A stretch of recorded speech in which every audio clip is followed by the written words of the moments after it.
And joining us tonight to give us an update on the impact of Habagat rains in Baguio City is Mayor Benjamin Magalong. Welcome to the big story, Mayor. Good evening, Jeff. Good evening to our viewers. Magandang gabi ho sa inyo lahat. So, ang pag-ulan din po na naranasan dyan sa Baguio ay katumbas ng isang buwang ulan? Yeah, most probably, Jeff, siguro mas mataas pa, no? Kasi more than a week na kaming inuulan dito eh. At malakas. It was even a time na almost 200 millimeters of rainfall for one day only. No? Kaya talagang saturated yung aming mga soils dito sa siyudad ng Baguio. Talaga po namang landslide prone ang syudad. Ano po ang update ninyo sa landslide? At bukod dito, meron po bang long-term kayong pinaplano, kagaya ng pagtatanim ng puno, etc., para po maibsan itong madalas na landslide na nangyayari dyan? Well, isa sa mga solution namin talaga is the planting of trees. Pero it should be a combination of also of technology, application of technology. Maganda sana yung rock netting, kaya lang naabuso naman. So ang ginagawa namin ngayon, nagtatanim kami ng mga vetiver grasses, naglalagay din kami ng mga bamboos. Kasi ang vetiver, so mabilis lang po yan. Kami, may mga nature-based solutions naman. Now, ano pong update dun sa mga na-apektuhan ng landslide? Well, we were able to account for about a total of about 21 landslides as of today. At ang pinakamatindi yung nangyari sa barangay Surong, Gisad Surong, wherein 3 houses were practically displaced by a huge landslide. Tapos sa mga 21 individuals ang apektado rito, 11 were able to survive. Pero 8 ngayon ang na-recover na natin and declared na sila killed. And at the same time, meron pa kami 2 missing. So ongoing pa, nandito kami ngayon at ongoing yung search and rescue efforts pa ngayon. We're still on a search and rescue mode. Okay. Also, looking forward, Mayor, should there not be a moratorium on building in areas which are prone to landslides? Kasi dyan sa Baguio, overpopulated na at ang mga bahay ay nandyan na sa kabundukan. Wala na talaga pong madaanan din ng tubig. Yeah. Alam mo, Ses, easily said than done, Kasi nga, kung titingnan mo yung buong Baguio, 80 to 85% of the total land area of 57 square kilometers, according to NGB, is hazardous. In fact, based on sa latest data nila, only 3%, 2 to 3% of the total land area is stable. Kaya makikita mo, talagang, yes, yan ang pinaka-challenge dito sa Baguio.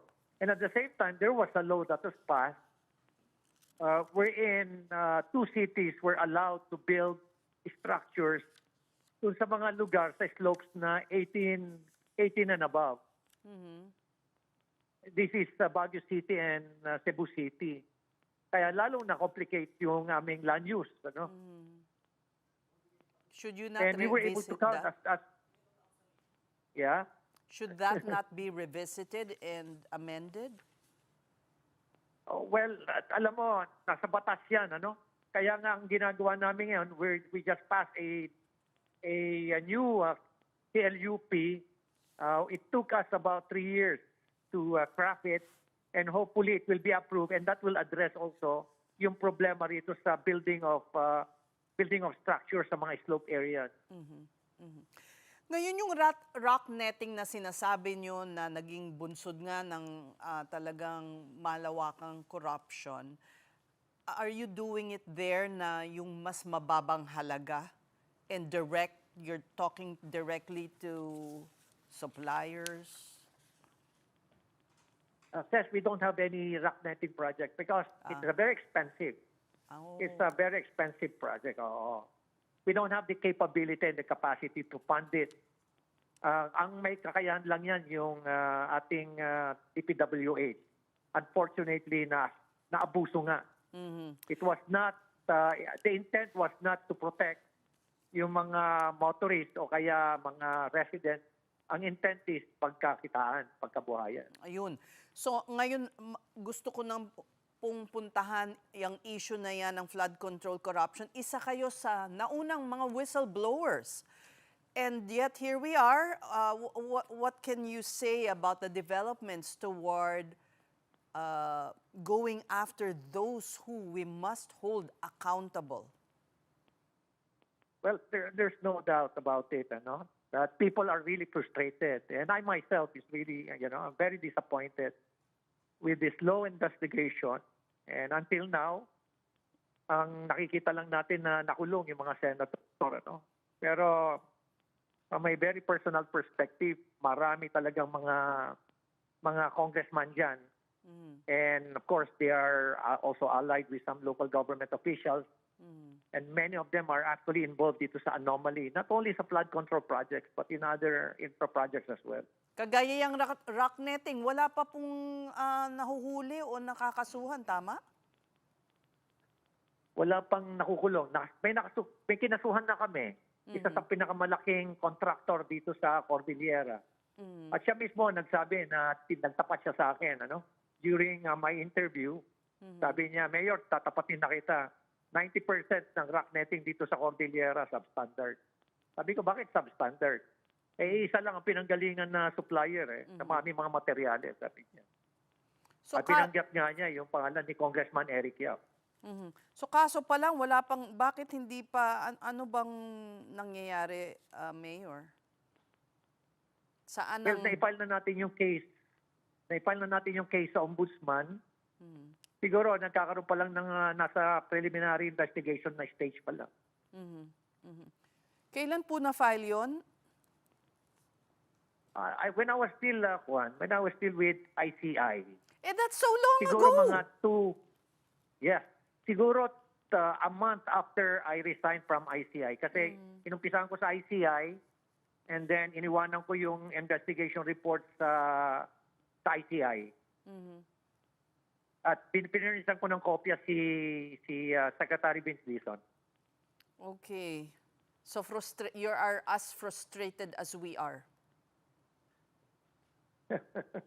Yun nga, nakakalungkot isipin. After a year, alam mo, sa dami ng anomalies dyan, we're talking about siguro mga 200,000 or more since 2016. And the highest number started in 2022. And out of that number, mga 30,000 are flood control projects. So can you just imagine, ang NBI, I heard na or less mga 100 lang yata o 80 to 100 cases lang na imbestigahan niya. Philippine National Police, probably about 200. So we are way short of the actual target. Right.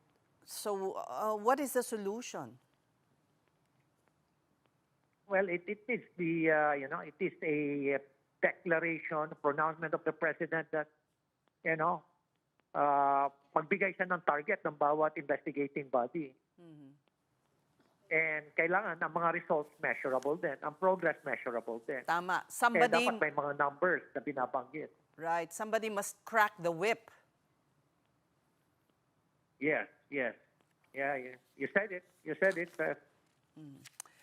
Well, Mayor, thank you so much for talking to us, and we wish you luck in your search and rescue operation there.